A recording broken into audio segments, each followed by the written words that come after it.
नमस्कार। आज हम एक और क्वेश्चन देखने वाले हैं मास्टर थ्योरम से।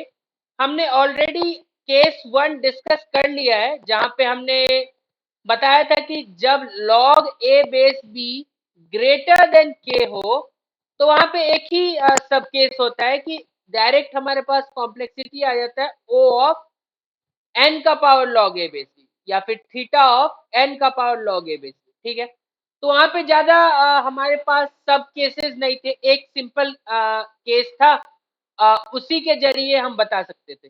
यहाँ पे अगर आए तो ये क्योंकि केस टू का मैं प्रॉब्लम डिस्कस कर रहा हूँ, मैं पहले ही बोल रहा हूँ, प्लेलिस्ट में मैंने अलग अलग लेवल्स पे प्रॉब्लम किए हैं, तो धीरे धीरे हम आगे बढ़ेंगे, हर केस को डिस्कस करेंगे।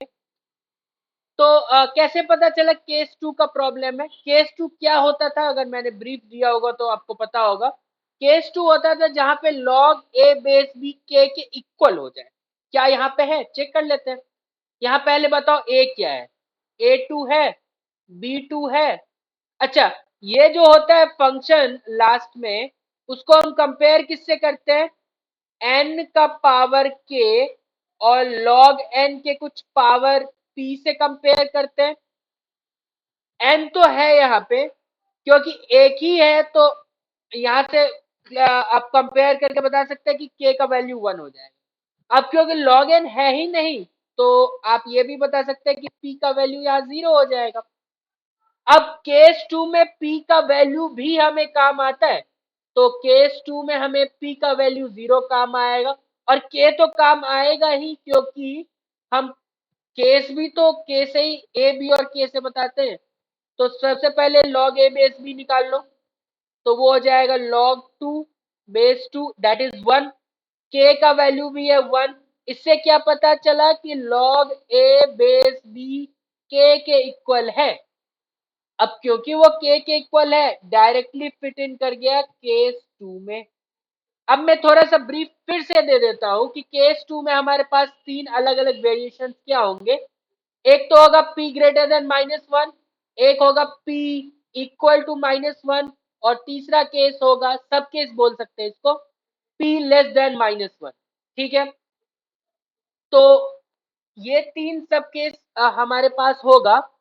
तो आज मैं इसके बारे में बात करूंगा। तो इसका कॉम्प्लेक्सिटी हो जाता है थीटा ऑफ n का power log a base b, और log n का जितना भी पावर है उससे एक ज्यादा पावर मल्टीप्लाई कर दो। ठीक है, बाकी दोनों केसेस को अभी मैं पेंडिंग छोड़ता हूं, वो आगे हम देखेंगे। ठीक है, क्या मैंने बोला, इसका कॉम्प्लेक्सिटी का फॉर्मूला कैसे हम दिमाग में रख सकते हैं?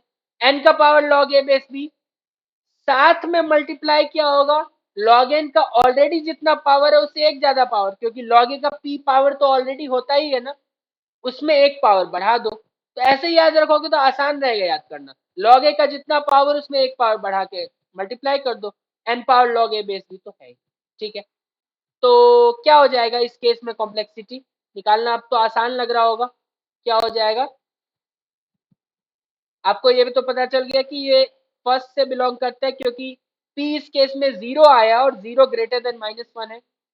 कॉम्प्लेक्सिटी हो जाएगा n का power log a base b 1 आया है, log का अभी कितना पावर है हमारे पास? 0 पावर है, उससे एक ज्यादा power, that means log n। अगर मान लेते p का वैल्यू 1 आता, वो क्या बताता कि p log का अभी एक पावर है, तो यहाँ पे log का पावर 2 आ जाता। अगर मान लेते log का पावर p का वैल्यू 3 आता, दैट मीन्स ऑलरेडी log का 3 पावर है, तो कॉम्प्लेक्सिटी वाले में log का पावर 4 आ जाता। तो n का power log a base b, log a base b तो आप पहले ही निकाल चुके होंगे। ठीक है, चेक करने के लिए उसी को n के पावर में लिख दो, और log के जितना पावर है उससे एक पावर ज्यादा से मल्टीप्लाई कर दो, बस खत्म।